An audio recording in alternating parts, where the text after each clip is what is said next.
राज्याचे उपमुख्यमंत्री अजितदादांचं आज सकाळीच विमान अपघातामध्ये निधन झालेली वार्ता एक प्रकारची शोककळा या महाराष्ट्रभर पसरली.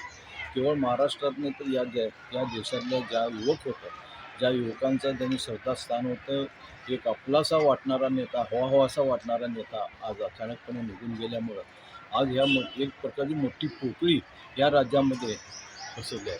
जो स्पष्ट वक्ता होता, जे काम होतं आहे म्हणलं की 100% काम करणारा आणि ज्यांनी आपलं काम विकासापासूनच सुरुवात केलेला आणि त्याचं त्यांचे भाषणं बघितलं तर त्यांच्या सातत्याने एक चांगला वक्ता म्हणून त्यांचं ख्याती होती आणि त्यांच्यावर एवढी श्रद्धा होती की आणि त्या कार्यकर्त्यांना सांभाळून येणारा असा एक चांगला नेता आज आपल्या महाराष्ट्रातून निघून गेला. महाराष्ट्रामध्ये फार मोठी पोकळी निर्माण झालेली आहे आणि ही पोकळी न भरून घेण्यासारखी पोकळी निर्माण झालेली आहे. आज अनेक त्यांचे कार्यकर्ते, अनेक त्यांच्या पक्षाच्या लोकांना आज एवढी मोठी पोकळी भरणं हा फार अवघड प्रश्न निर्माण झालेला आहे. तरी आज ईश्वरचरणी प्रार्थना करतो की या त्यांच्या हुतात्म्यास शांती मिळो व त्यांना श्रद्धांजली वाहतो आणि सगळ्या कार्यकर्त्यांना व त्यांच्या पक्षाला बळ देण्याचं काम ईश्वर करो.